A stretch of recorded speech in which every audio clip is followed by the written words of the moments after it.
नमस्कार दोस्तों, ढोल में पोल चैनल में आप सब मित्रों का हृदय से अभिनंदन करता हूं। दोस्तों, आज हम जो है एक नया पुराण हमारी नज़र में आया है। दोस्तों, ये अभी-अभी अवतरित हुआ है, श्री विश्वकर्मा महापुराण। तो दोस्तों, आज मैं इसमें से आपको थोड़ी-सी जानकारी दूँगा, बड़ी रोचक जानकारी है कि किस तरह ये विश्वकर्मा कौन थे और इनका यहाँ के वंशज जो हुए, इनके कहते हैं अपने को कि विश्वकर्मा के हम वंशज हैं, उनसे क्या संबंध है दोस्तों? इसमें मैं छोटी-सी थोड़ी-सी जानकारी संक्षेप में ही दूँगा। लेकिन इससे पूर्व एक बात इसी प्रसंग पर मैं आपको बता दूँ कि दोस्तों, मैंने एक वीडियो 348 क्रमांक पर आप देख सकते हैं डाला था, जिसका विषय था विश्वकर्मा की जाति, ब्राह्मण, क्षत्रिय या शूद्र। विश्वकर्मा के माता-पिता और उनके वंशज कौन थे? तो दोस्तों, इस वीडियो को जब मैंने डाला, आज लगभग 1 साल हो गई हो, और उस 1 साल के अंतर्गत कुछ लोगों ने मुझे इतनी गालियाँ दी कि मैं आपको बता नहीं सकता। कितनों ने ही मुझे चैनल बंद करने की धमकी दी, कितनों ने ही गालियाँ दी, कितने ही अपशब्द कहे, पता नहीं क्या-क्या कहा। लेकिन दोस्तों, मैं आपको बता दूँ, उन लोगों ने इसको समझा नहीं, इस वीडियो को। क्योंकि तमाम मित्र मुझसे कहते थे कि विश्वकर्मा के ऊपर वीडियो बनाओ, विश्वकर्मा के वंशज कौन है, वीडियो बनाओ। तो मैंने साक्ष्य जुटाए और एक पुस्तक में मुझे सारे साक्ष्य मिले और उन साक्ष्यों के आधार पर ही मैंने ये वीडियो बनाया। लेकिन इसके जो मानने वाले थे विश्वकर्मा के वंशज, जो अपने को सुपर ब्राह्मण कहते, ये जो ब्राह्मण तो हैं ही, जो पता नहीं अपने जो ब्राह्मण है सनाड सारस्वत, उनसे भी ऊंचे बता दिए और विश्वकर्मा को भगवान ब्रह्मा का पिता बता दिया, जनक बता दिया। और उन्होंने कहा, ये आपने हमें शूद्र क्यों बता दिया? आपने हमें बढ़इये लोहार सुनार, बढ़इये सुनार और ये शूद्र क्यों बता दिया? जबकि हमने उस वीडियो में ब्राह्मण भी उन्हें बताया है, उप ब्राह्मण भी बताया है और शूद्र भी बताया है, सूत भी बताया है वर्ण संकर जाति, और क्षत्रिय पिता ब्राह्मण माता से सारे साक्ष्य दिए हैं। देखिए, पहला साक्ष्य था, मैं आपको संक्षेप में ही बताऊंगा दोस्तों, बोर नहीं करूंगा, लेकिन क्योंकि उसके लिए ये जरूरी है कि इन लोगों को जातीय कितना है, सबको हमारे जो शूद्र हैं ओबीसी का लाभ ले रहे हैं। ये बढ़ई हुए, लोहार हुए, ये सोनार हुए, ये कुंभकार हुए, ये मालाकार हुए, ये जितने भी ये कंसकार हुए, ये जो शूद्र जातियां हैं, जो इंजीनियर हैं, जो लोहार हैं, जो शिल्पकर्मी हैं, वो अपने को सुपर ब्राह्मण मानते हैं। कि आपने हमें ये जानकारी दी कैसे, कहाँ से दी? और जबकि सारे साक्ष्य मैं आपको बताता हूँ। देखिए, वर्ण विवेक चंद्र का उस ग्रंथ में 36वें श्लोक के आधार पर विश्वकर्मा ब्रह्मा के पैर से पैदा हुए और ब्रह्मा के पैर से शूद्र भी पैदा हुए दोस्तों, तथा उनके वंशज भी शूद्र हैं। इस बात से हमने कहा, अपनी तरफ से नहीं कहा, वर्ण विवेक चंद्र का कि 36 में सारे वो दिए प्रमाण, फिर भी वो कतई तैयार नहीं कि आपने हमारा ये अपमान क्यों कर दिया, हमको शूद्र कैसे बता दिया। तो वर्ण विवेक चंद्रिका से हमने प्रारंभ किया था और इसमें लिखा था कि ब्रह्मा शरण वे विश्वकर्म प्रतापवान और तस्माकम वज्जायस्य दुर्धर्षि शूद्र वर्णा प्रतिष्ठित। ये था श्लोक 36वां। और इसका अर्थ था कि प्रतापी विश्वकर्मा ब्राह्मणों के चरणों से पैदा हुए, वे और उनके पुत्र शूद्र वर्ण में रखे गए। ये जो है उसका अर्थ होता है दोस्तों। तो देखिए, हमने अपनी तरफ से नहीं कहा। जब ब्रह्मा जी के पैर से विश्वकर्मा पैदा हुए, तो फिर शूद्र भी तो ब्रह्मा के पैर से पैदा हुए। तो इसमें हमने क्या गलत कह दिया कि शूद्र हैं, और हैं भी। आज कौन सा बताइए, लोहार या बढ़ई या सुनार या कुंभकार जो इनके पुत्र बताए गए, मालाकार और ये कर्मकार, शंकुकार, कुविंद, कुमार, ये जो 6 पुत्र हुए इनके, ये जो है कहाँ से ब्राह्मण है? अब बताइए आप। जबरदस्ती हम ब्राह्मण हैं, जबरदस्ती हम ब्राह्मण। आपने हमको क्या बता दिया? शूद्र बता दिया। आपने तो हमारा सत्यानाश कर दिया। अरे बड़े साहब, आज तक जो है मुझे गाली मिल रही है इस वीडियो पे, और ये कह रहे हैं आप हमारा महापुराण देखो, विश्वकर्मा महापुराण देखो, उसमें हमारी असलियत है, हमारे विश्वकर्मा से पैदा हुए हैं ब्रह्मा जी। ठीक है भाई, हम देख रहे हैं, अब देखेंगे, अब आपको बताएंगे, हमने जुटा ली है साक्ष्य। तो देखिए, इन विश्वकर्मा ने मनमथ गोप की, यानी अहिर, गोप अहिर होते, कि प्रभावती नामक कन्या से विवाह किया। और ये इसी में है, ये क्या नाम है, वर्ण विवेक चंद्रिका का। और इन विश्वकर्मा ने मनमथ गोप अहिर की प्रभावती नाम की कन्या थी, उससे विवाह किया और उससे 6 पुत्र पैदा हुए, यानी मालाकार, कर्मकार, शंकुकार, कुबंधक और कुमार और वर्ण शंकर, ये शूद्र पैदा हुए। ये सभी शूद्र हैं, आप जानते हो, सब ओबीसी में आ रहे हैं आजकल, पिछड़े वर्ग में आ रहे हैं, बड़े भी पिछड़े वर्ग में आ रहे हैं ओबीसी में। तो मतलब शूद्र वर्ण जो है कहाँ था, आज ओबीसी, एससी, एसटी, ओबीसी जो है, आदिवासी माइनॉरिटी, ये सब उसमें आ रहे हैं शूद्रों में। तो इनमें बढ़इयों का नाम नहीं है, लेकिन ये देखो वर्ण विवेक चंद्र का, इसमें बढ़इयों का नाम नहीं है, और भी 6 जातियां हैं। अब इसके बाद देखिए हमने विष्णु रहस्य कहता है कि विश्वकर्मा वैश्य है। अच्छा, जात भास्कर पृष्ठ 208 पृष्ठ 207 श्लोक 30 कहता है कि ये जो है दोनों अश्विनी कुमार कुबेर और विद्याधर और विश्वकर्मा आदि वैश्य वर्ण वाले, कहाँ सा ब्राह्मण। और इसके बाद विष्णु पुराण है। विष्णु पुराण में कहता है कि बृहस्पति की बहन थी और प्रभास था 8वां वसु, प्रभास था जिसका नाम, तो वो जो है देवता, उसको लिए बृहस्पति की बहन ब्याही गई थी, जो कि बड़ी आवारा थी, जो घूमती फिरती रहती थी। और उससे ये श्लोक 118 है, इसमें से क्या है, इससे भी अश्विनी और ये वैश्य पैदा हुए। ये जो है उससे, क्योंकि ब्राह्मण थे, ब्राह्मणी थी वो पत्नी, और ये कौन थे, प्रभास, ये क्षत्रिय थी, तो उसके लिए ब्याही थी ये 8वां बृहस्पति की बहन। तो ये प्रभास जो है क्षत्रिय माने गए, क्यों, देवता थे। इस तरह से इनको जो है ये सूत वर्ण संकर में कहे गए। और ब्रह्म वैवर्त पुराण का भी है, देखिए। और ये जो है कई पुराणों के आधार, ब्राह्मण निर्णय ग्रंथ और इसमें ब्राह्मणोत्तर मार्तंड ग्रंथ, सब में दिया हुआ है, पूरी कहानी दी हुई है दोस्तों। बहुत बड़ा हो जाएगा, इसके लिए आप 348 क्रमांक का हमारा वीडियो देख सकते हैं दोस्तों, तब आपकी बात समझ में आ जाएगी कि ये लोग ब्राह्मण बनने के लिए कितने लालायत रहते हैं। देखिए, इतने तो ब्राह्मण भी लालायत नहीं रहते कि जो है हमको सनाड्य बना दिया जाए कि हमके सारा, उनमें भी बहुत 2000 उपजातियां हैं दोस्तों। तो ये देखिए कि इनकी मेंटलिटी क्या है। आइए देखते हैं। अब श्री विश्वकर्मा के लिए कहते थे, हमारे विश्वकर्मा महापुराण को देखिए, उससे साथ सारी हकीकत आपको ज्ञात हो जाएगी। ठीक है भैया, मन कहीं से मंगाते हैं, श्री विश्वकर्मा महापुराण मंगाया है दोस्तों। अब मैं उसमें से आपको बताता हूं कि ये विश्वकर्मा जी आखिर कौन थे, कैसे थे, क्या थे।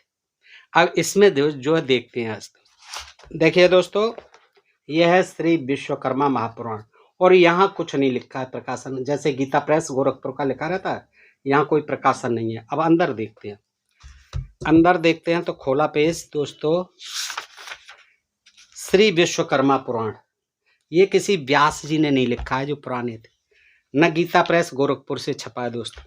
ये कहते हैं विश्वकर्मा पुराण, सरल हिंदी भाषा, लेखक इसके हैं स्वर्गीय श्री पंडित छिदामी लाल पाठक, रामायणी साहित्य विशारद, बड़ी सिमरी वाले।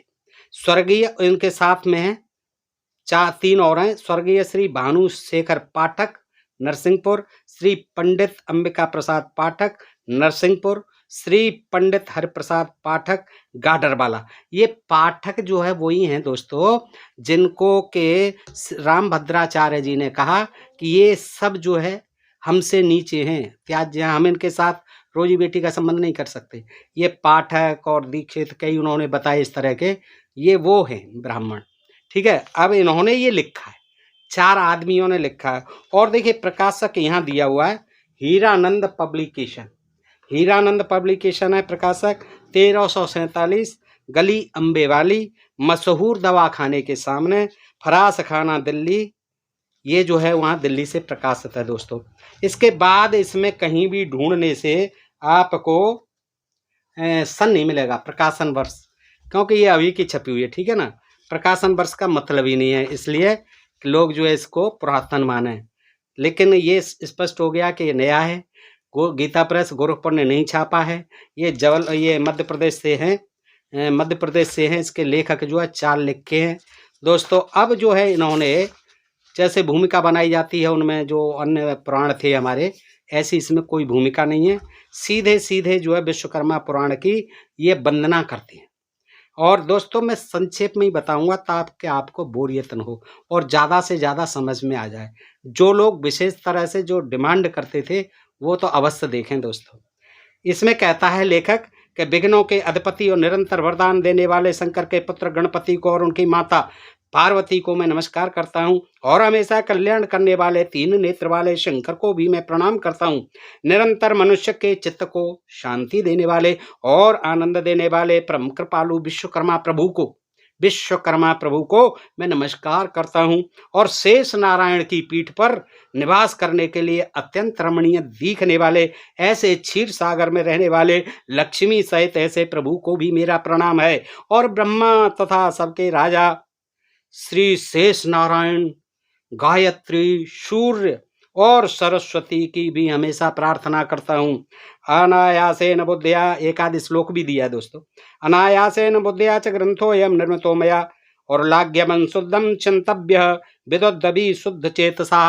ये कहते हैं कि मैं कुछ भी मेहनत करे बिना, कुछ भी मेहनत नहीं की है मैंने, और मेरी अल्पमति ने जिस प्रकार समझ दी मुझे, मेरी अल्पमति ने जिस प्रकार मुझे समझ दी, मैंने कोई मेहनत नहीं की है, उस रीत से मैंने इस उत्तम ग्रंथ की रचना करी है।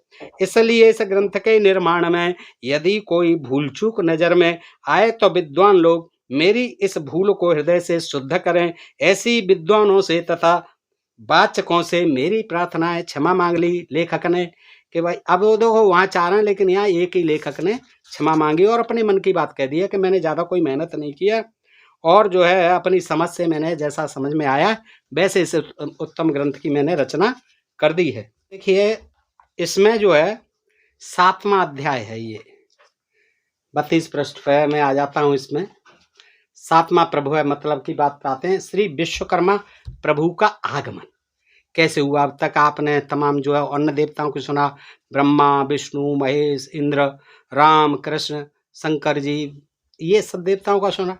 आज तक आपने विश्वकर्मा प्रभु का अवतार नहीं सुना। आज सुनिए दोस्तों, इसमें ये 7वां अध्याय है। हे सूत जी, देखो इन्होंने, हे सूत जी, अनेक धर्मों को जानने वाले ऐसे महाराज पृथु ने हमेशा के कल्याण के लिए प्रजा का भला किस प्रकार किया हुआ आप हमको विस्तार पूर्वक बतलाइए। अब ये क्या है, इन्होंने भी तमाम ऋषि मुनियों ने सूत जी पुराण उसमें दिखाना चाहते हैं। ये भी ऐसे ही लिख रहे हैं जैसे और पुराण लिखे हैं कि सूत जी से ही कहलवा रहे हैं, सूत जी के मुख से। तो पहले वो सूत जी सुना रहे हैं अब कथा कि पहले जब श्री नारायण की आज्ञा से, किसी की आज्ञा से, श्री नारायण यानी विष्णु की आज्ञा से ब्रह्मा जी ने सृष्टि के निर्माण का कार्य किया, तब अस्थिर पृथ्वी को स्थिर करने के लिए, जब देखिए नारायण विष्णु ने जब कहा था ना ब्रह्मा जी से कि हे ब्रह्मा जी आप अब सृष्टि का निर्माण शुरू कर दो, सृष्टि नहीं है हम 3 आदमी क्या करेंगे। तो जब उन्होंने सृष्टि का विचार किया करने का, तो उस समय क्या था, ये पृथ्वी जो है स्थिर नहीं थी, चल रही थी, घूम रही थी। स्थिर करने के लिए, इसको डामाडोल हो रही थी, इसको जो है स्थिर करने के लिए उन्होंने प्रभु से प्रार्थना की थी। अब ब्रह्मा जी ने प्रभु से प्रार्थना की थी। देखिए अब 3 देवों के अलावा चौथा कोई प्रभु था, ब्रह्मा विष्णु महेश के अलावा, उसकी उन्होंने प्रभु से प्रार्थना की कि भाई मैं सृष्टि का सृजन तो तब करूंगा, महाराज कोई आओ प्रभु और इस पृथ्वी को स्थिर तो कर दो। ये डामाडोल है, कभी इधर घूमती है कभी इधर मुड़ती है, क्या बेचैन हो रहा हूं मैं, तो कुछ कर नहीं पाऊंगा, मैं भी इसके साथ डगमग हो रहा हूं।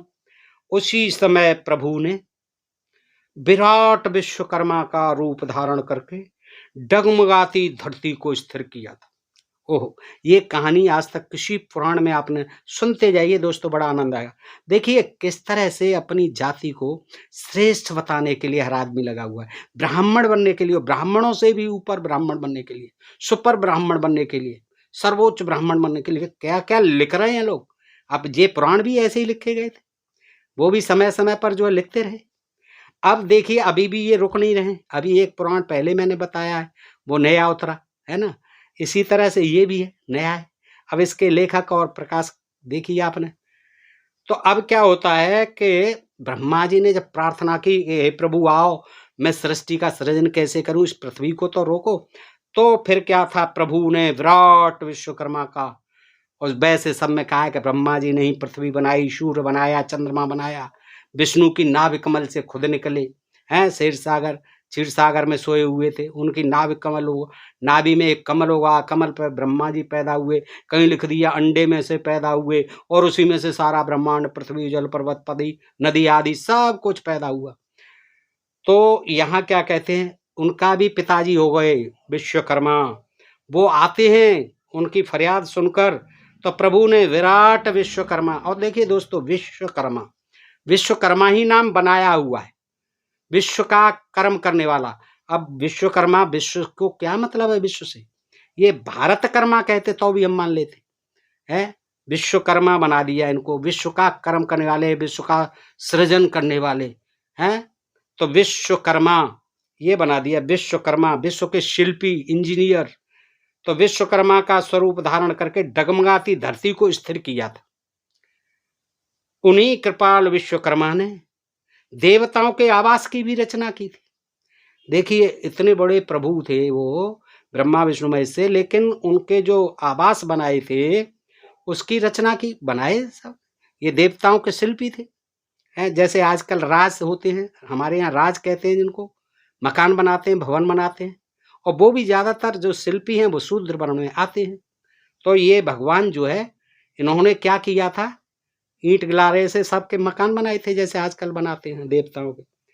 तो देवताओं के आवास की भी रचना की थी। अब इस पर भी मुझे गाली देंगे, लेकिन मैं इसमें से ही सुना रहा हूं, मैं अपनी तरफ से क्या कह रहा हूं। देखिए आप, उन्हीं कृपाल विश्वकर्मा ने देवताओं के आवास की भी रचना की थी, तथा देवताओं के मन को आनंद देने वाला और इंद्र से भी अति प्रिय स्वर्ग की भी उन्होंने ही रचना की थी। ये बात आज तक पता नहीं है।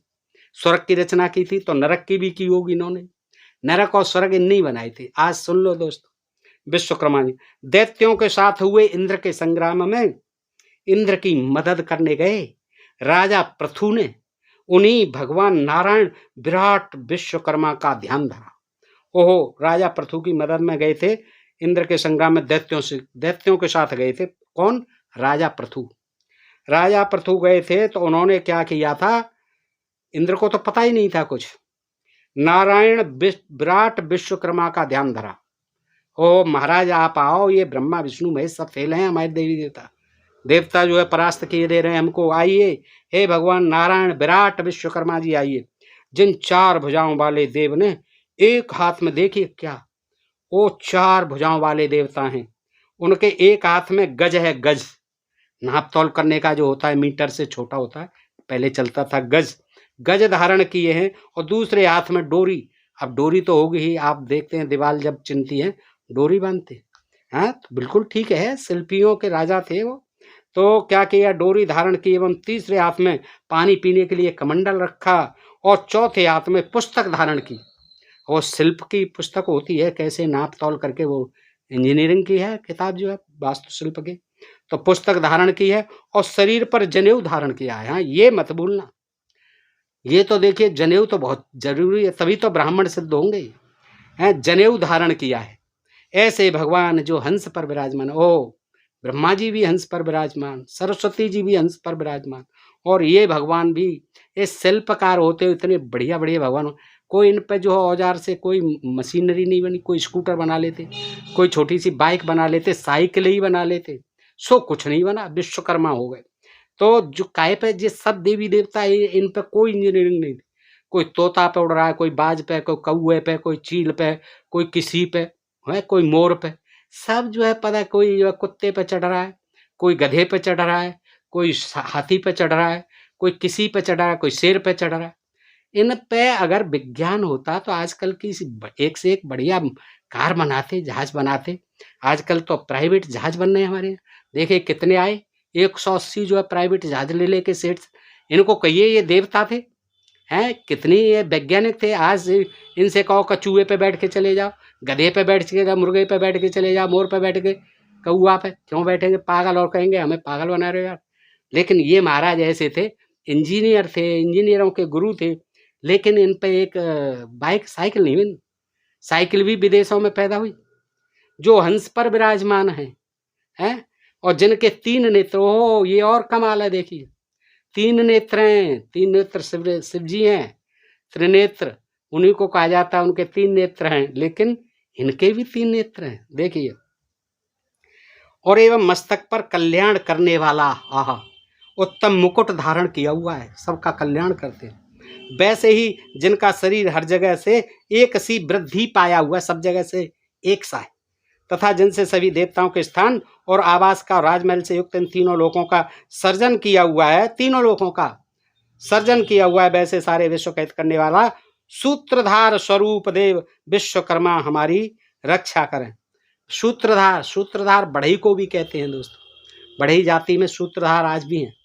तो सूत्रधार हैं, हित करने वाला, सारे विश्व का हित करने वाला। देखिए, सूत्रधार स्वरूप देव विश्वकर्मा हमारी रक्षा करें। फिर कहेंगे कि जो कह रहे हैं कि फेंक रही है, कैसी फेंकी है देखिए, हैं कि आपने जो है, ऐसा नहीं है दोस्तों। मैं किसी जाति का, कोई चाहे ब्राह्मण हो, क्षत्रिय हो, वैश्य हो, किसी का कभी अपमान नहीं करता, किसी की निंदा नहीं। जो इन्हीं के ग्रंथों में लिखा हुआ है, हम केवल उसी को पढ़ते हैं और उसी को समझने की कोशिश करते हैं, और आपको भी करनी चाहिए, क्योंकि कम से कम हमें यह तो पता चलता है कि किस तरह हमारे इन पुराण लेखकों ने तथा कथित धर्म ग्रंथ लेखकों ने हम लोगों को किस तरह बांट दिया। आज हम 7000 जातियों में बटे इन्हीं धर्म ग्रंथों के आधार पर। ऐसा बंटवारा विश्व के किसी भी देश में नहीं हुआ है, इतना भयंकर, इतनी भयंकर ऊंच नीच, छुआछूत, जात पात, कि हर आदमी मरा जा रहा है ब्राह्मण बनने के लिए। ऐसा क्या है ब्राह्मणों कि हर आदमी ब्राह्मण बनने के लिए लाला है? रखा है ब्राह्मण पूजिय विप्र जो वेद विहीना, शूद्रन गुणगन ज्ञान प्रवीण, इसीलिए मरे जा। ब्राह्मण चाहे मूर्ख हो, कुछ नहीं जानता हो, अंगूठा छाप हो, शराबी, नशेड़ी, गंजेड़ी, भंगेड़ी हो, पूज्य। 90 साल का, 80 साल का, 70 साल का छत्री, वैश्य और शूद्र उसको प्रणाम करेगा 10 वर्ष के बच्चे को, चाहे वो कुछ नहीं जानता है। इसलिए लालायत है। मान सम्मान मिलता है, दान दक्षिणा मिलती है, बैठे बैठे खाने को मिलता है, तो हर आदमी लालायत रहता है, मान सम्मान मिलता है पूरा है। शूद्र चाहे कितना ही पढ़ लिख जाए, ये 7000 जातियों के ओबीसी के आदि के, उनको तो नमस्कार भी मत कराओ, करते भी नहीं, आज भी नहीं करते। कोई घास नहीं डालता। राष्ट्रपति बना सकते हैं अपने स्वार्थ सिद्धि के लिए, एक रबर स्टैंप, लेकिन मंदिर में नहीं जाने देते हैं, अपने साथ मंदिर में नहीं घुसा सकते हैं, न बिठाल सकते हैं। ये हैं ब्राह्मण, और ऐसे ब्राह्मणों की कम से कम 85% जनसंख्या है। 15% की बात नहीं करता, उनमें कुछ बुद्धिवादी हैं, मानवतावादी भी ब्राह्मण हैं। इसीलिए हर आदमी मान सम्मान पाने के लिए, अपने को ऊंचा दिखाने के लिए ब्राह्मण बनने को लालाता है, चाहे वो बढ़ई हो, चाहे सुनार हो, लोहार हो, कोई भी शिल्पकार हो, कुंभकार हो। कुंभकार भी कहते हैं हम ब्रह्मा की संतान है। तो दोस्तों, हर आदमी ब्रह्मा की संतान बनता है, ब्राह्मण बनता है। ब्रह्मा जी ब्राह्मण थे। आगे देखते हैं कि क्या हुआ कि देवताओं की दुंदुभी विश्वकर्मा का ध्यान किया, भावना से पृथु ने जैसे ध्यान किया, वैसे ही भगवान विश्वकर्मा का ध्यान किया। वहीं मेघ के समान धीर गंभीर आवाज के साथ देवताओं की दुंदुभी बजने लगी, और उस समय अनेक सूर्य के समान प्रकाश देता हुआ ऐसा एक तेज का गोला पृथ्वी की तरफ आता दिखाई दिया। यानी इंद्र और पृथु घिरे उनसे भिड़ रहे हैं, देवताओं से, वो दैत्यों से। उसी समय राजा पृथु ने जो है निवेदन किया कि भगवान आइए, विश्वकर्मा जी आप आइए, आपके बगैर यहाँ हमारी जो है कोई पार नहीं पड़ सकती, इनसे हम कदापि नहीं जीत सकते, कभी हम इनका सामना नहीं कर सकते दैत्यों का। तो वो आते हैं, एक गोला आता है एक ऊपर से सुन करके, और मेघ के समान धीर वीर गंभीर आवाज के साथ देवताओं की दुंदुभी बजने लगती है, और उस समय अनेक सूर्य के समान प्रकाश देता हुआ ऐसा एक तेज का गोला पृथ्वी की तरह आता दिखाई दिया। धीरे धीरे वह प्रकाश पास आया, और उसमें हंस पर बैठे पुरुषोत्तम आदि नारायण भगवान विश्वकर्मा के सबको दर्शन हो। इस तरह से इनका देखिए अवतार हुआ पृथु राजा की प्रार्थना पर। इससे पहले उन्हें पृथु राजा से पहले कोई नहीं जानता था। धीरे धीरे वह प्रकाश का गोला नीचे उतरता है और पृथ्वी पर जहां पृथु भगवान प्रभु के ध्यान में मग्न होकर बैठे वहां आ पहुंचा। उस समय पृथ्वी मानो आनंद से नाचने लगी, चारों तरफ उल्लास ही उल्लास दिखने लगा और उस समय आकाश से पुष्पों की वर्षा होने लगी। देव, आकाश, सूर्य, पृथ्वी, सारे देवता, दैत्य, मनुष्य आदि से परे ऐसे सर्वशक्तिमान आप हैं जिन्होंने अपनी शक्तियों के आश्रय से सबको धारण करने के लिए पानी में अंड उत्पन्न किया। एक अंडा पानी में उत्पन्न किया। देखिए क्या हमारे विचित्र भगवान थे। अंडा भी कहाँ, अंडा जो है धरती पर देते हैं, चाहे सरीसृप हो चाहे पक्षी हो। कुछ ही जो जलचर हैं वो कहीं देते हो, लेकिन समुद्र जैसे भयानक जल राशि में कौन देता है अंडे? बताइए किसके अंडे वहां बचेंगे? तो ये कह रहे हैं जिन्होंने आप अपनी शक्तियों के ही आश्रय से, जिन्होंने अपनी शक्तियों के आश्रय से उन सबको धारण करने के लिए पानी में अंड उत्पन्न किया। पता इन्हें भी कुछ नहीं है जो लिख रहे हैं, इन्होंने कह ही दिया कि मेरी समझ में जैसी आई वैसी मैं लिख रहा हूं। अब वहां जो अंडा में से ब्रह्मा जी पैदा हुए और उन्होंने उस अंड को पैदा किया है विश्वकर्मा ने। जिस अंड में देवताओं ने अपने सहित विश्व का दर्शन किया था, सारा विश्व जो है दर्शन किया था, किसमें? उस अंडे में जो जल में दे दिया था।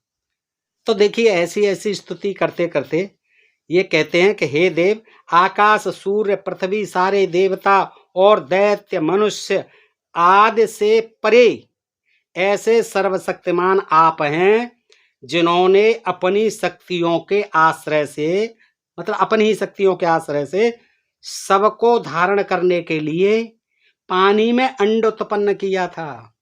आज ये किसी पुराण में नहीं मिलेगी ये बात। उसमें तो अंडा जो है स्वयं पैदा हुआ है, उसमें से ब्रह्मा जी पैदा हुए और ब्रह्मा जी ने फिर उसी में से ही भाग करके ये तमाम लोक और ये पर्वत और पहाड़ सब कुछ, नदी नाले झरने सब कुछ बनाया है, मनुष्य आदि। तो इसमें ये कह रहे हैं कि वो अंड जो है किस में पैदा किया? अपने समुद्र में, पानी में। और उस अंड में देवताओं ने अपने सहित विश्व का दर्शन किया था, सभी देवता थे उसमें। इस प्रकार की अनंत शक्ति और सामर्थ्य वाले ऐसे आपके आश्रय रहकर ही विद्वान मनुष्यों ने परम तत्व रूप आपके दर्शन किए हैं। कहने का मतलब यह है कि इनको ब्रह्मा विष्णु महेश से भी पहले का देवता सिद्ध किया है। इन्होंने ही उस अंडे में सारे विश्व के देवता प्रविष्ट करा दिए थे, दर्शन किए उन्होंने अपने अपने। हे विश्वदेव, आपके इन प्रकृति में गुणों का आश्रय करके आप परमाणु रूपी गर्भ धारण करते हैं। अब यहाँ परमाणु रूप गर्भ धारण करते हैं। देखिए कैसी बहकी बहकी बातें। फिर उन्हीं शक्तियों का आश्रय रूप उस गर्भ में अंड बनता है। फिर अब यहाँ गर्भ में अंड बनता है। देखिए एक आदमी के गर्भ में अंड बनता है, वहां कह दिया कि अंड जो है पानी में अंड उत्पन्न किया था। ये 2-3 लाइन के अंतर है। अभी यहाँ कह रहे हैं उस परमाणु रूपी गर्भ को धारण करते हैं, फिर उन्हीं शक्तियों का आश्रय रूप उस गर्भ में अंड बनता है और उसी से समस्त विश्व की उत्पत्ति होती है। हाँ, क्या ज्ञान! यानी ये सारे पुराणों से भी ऊपर ज्ञान है। विश्व के भीतर जैसे एक चक्र में आरा लगा हो, उसी प्रकार सारे देवता लोग विश्व में समाये हुए आरे के समान। और जो परम ब्रह्म सारे संसार को उत्पन्न करता है, परंतु परम ब्रह्म स्वरूप आपको साधारण मनुष्य नहीं पहचान सकते, परंतु ऐसा आपका तत्व स्वरूप है जो भिन्न होते हुए सब में व्याप्त होकर सबके बीच में रहा करता है। विश्वकर्मन ये कह रहा है, पृथु प्रार्थना कर रहा है, विश्वकर्मन सारी सृष्टि के शुरू होने से पहले सबके आदि में तुम ही हो।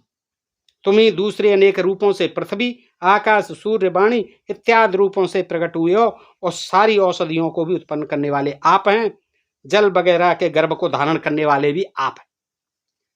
कहने का तात्पर्य यह है दोस्तों, जैसे नारद पुराण में नारद का, शिव पुराण में शिव जी का, विष्णु पुराण में विष्णु जी का, रामायण में राम जी का, गीता में श्री कृष्ण जी का, महाभारत में भी कृष्ण जी का। यानी इन्होंने जो है देवताओं के नाम से कालिका पुराण लिख दिया, देवी के नाम पे देवी भागवत पुराण लिख दिया, कृष्ण के लिए श्रीमद् भागवत पुराण लिख दी। ऐसे ही अब ये विश्वकर्मा के जो बनते हैं वंशज ब्राह्मण, उन्होंने ये अपने समर्थन में लिख दिया है। ये तो देखिए उनके नाम तो लिख दिए व्यास जी, क्योंकि चल गई उनकी तो पुरानी, क्योंकि प्रेस थी वो पुरानी गीता प्रेस। लेकिन ये तो अभी लेखक लिख रहे हैं और ये भी ऐसे ही छप रहे हैं। तो फिर आगे कहते हैं कि आप ही हैं विश्व के जो है, जो कुछ भी है करता रहता। अब अंत में सूत जी बोले, हे ऋषियों, वेद में कहे ये सूक्त जिनसे पृथु ने भगवान की स्तुति की, उस सूक्त से जो मनुष्य विश्वकर्मा की स्तुति करता है, उस मनुष्य को कभी कलेश नहीं होता, निरंतर आनंद से बहुत सुख शांति का उपभोग करता है। हैं? फिर धर्म अर्थ काम इत्यादि तीनों पुरुषार्थों के संसार में उसे जन्म मरण का फेरा नहीं पड़ता। ये परम कृपालु दया निधान परमात्मा भूमिदेव श्री विश्वकर्मा की कृपा उनके भक्तों पर अपरंपार होती है। मनुष्य के वंश की लगातार वृद्धि होती है। वह इस समाज में राजा के समान उत्तम सुख का उपभोग करता है। वह मनुष्य सुंदर सैया के ऊपर, देखिए इसका जो है, इसका महत्व देखिए क्या कह रहे हैं आगे। वह मनुष्य सुंदर सैया के ऊपर यौवन युक्त स्त्रियों से युगों पर्यंत रमण करता है। ओ देखिए, इसलिए दोस्तों इसको मंगाइए, इसको पढ़िए, और इस पढ़ने से आपको सुंदर सैया के ऊपर यौवन युक्त स्त्रियों से युगों पर्यंत रमण करने का आनंद मिलेगा दोस्तों। ऐसी इसकी महत्ता है। ऐसे मनुष्यों के घर में निरंतर अष्ट सिद्धि एवं नवनिधि रूप उत्तम समृद्धियां उभरा करती हैं। हमेशा उनका घर मंगल कार्यों से शोभामान रहता है। अभी इतना ही पचाओ दोस्तों, फिर आगे आप कहेंगे तो हम इसमें से और अच्छी अच्छी जानकारी है वो सब भी हम आपके सामने रखेंगे। दोस्तों आज के लिए इतना ही, और बताइए आपको ये जानकारी कैसी लगी दोस्तों, श्री विश्वकर्मा महापुराण। दोस्तों इसको जानकारी को देने का मेरा मकसद ये नहीं है, आप लोगों ने पूछा था, मैंने ये बताया। विश्वकर्मा जो है ब्रह्मा विष्णु महेश से भी पहले के देव हैं, आदि देव हैं, जो पृथु की प्रार्थना करने पर इंद्र के साथ जो युद्ध दैत्यों का चल रहा था उसमें आए थे उसकी मदद करने। उन्होंने लंबी चौड़ी जो प्रार्थना की, और देखा आपने कि इसका महात्म्य में भी कह दिया कि आपको जो है कई हजार वर्षों तक सुंदर सुंदर नव यौवन संपन्न स्त्रियों से बिस्तर पर जो है रमण करने का आनंद मिलेगा। तो दोस्तों देखिए, इसमें हमने अपनी तरफ से कुछ नहीं कहा। फिर दोस्तों फिर भी कोई गाली देंगे तो देते रहें दोस्तों। अब आप ही जो है हमसे कह रहे थे कि विश्वकर्मा महापुराण अभी तो बानगी दी है, इसमें अंदर बड़ा मसाला अच्छा, तो वो भी जब हम आप कहेंगे तो सुनाएंगे। वैसे हम नहीं सुनाएंगे, क्योंकि हमारे जो है जितने भी महापुराण हैं हम उनको सादर वंदन करते हैं, उनके लेखकों को भी वंदन करते हैं कि उन्होंने कैसा हमारे देश को जो है ये अद्भुत और विचित्र ज्ञान दिया, जिससे कि हमारा देश आज भी अंधविश्वास और पाखंड में डूबकर अपना और अपने घर परिवार का जो है सत्यानाश कर रहा है। पढ़ाई लिखाई का नाम नहीं। विश्वकर्मा मानते हैं कि वो इंजीनियर होंगे अपने टाइम के, वास्तुशिल्पी होंगे अपने टाइम के, और अच्छा उन्होंने देवताओं के भगवान बनाए, अच्छी बात है। आज भी शिल्पियों की बहुत जरूरत है। आज शिल्पी नहीं रहे तो हम कहाँ रहेंगे, आदमी युग में पहुंच जाएंगे, हैं पड़े रहेंगे बाहर बगैर किसी झोंपड़ी में। और वैसे ही कितने आधुनिक जो है महल बना देते हैं। शिल्पी हैं ये सभी, और शिल्पकार विश्वकर्मा जी के मानने वाले, और अभी कुछ साल से विश्वकर्मा की जयंती भी धूमधाम से मनाती है। लेकिन ये कहना कि वो जो है आदि देवता थे या वो सबसे ऊंचे ब्राह्मण थे, उनके वंशज जो है सबसे ऊंचे ब्राह्मण है, सुपर ब्राह्मण है, इसमें कोई तथ्य नहीं है। और क्योंकि जो मैंने वीडियो बनाया था 348 क्रमांक का, उसमें सारे ग्रंथों के हवाले देते हुए बनाया था, फिर भी वो अज्ञानी लोग मुझको गाली देते थे और बार बार कहते थे श्री विश्वकर्मा महापुराण पढ़ो। दोस्तों मैंने आपके सामने रखा। दोस्तों आप बताइए कि ये जानकारी आपको कैसी लगी। अच्छी लगी हो अपने मित्रों में भी अधिकाधिक शेयर करें, और अपने प्रिय चैनल ढोल में पोल को ऐसी ही तमाम अंधविश्वास और पाखंड से भरी हुई कथा कहानियां जानने के लिए और जागरूक बनने के लिए, वैज्ञानिक चेतना जगाने के लिए, और इस देश को जो है वैज्ञानिक देश बनाने के लिए, जातवाद ऊंच नीच छुआछूत विहीन बनाने के लिए आप ढोल में पोल को सब्सक्राइब करते रहें। दोस्तों फिर मिलते हैं ऐसी किसी जानकारी के साथ अगले वीडियो में। तब तक आप सब मित्रों का हृदय से आभार, नमस्कार, जय भारत, जय इंडिया दोस्तों।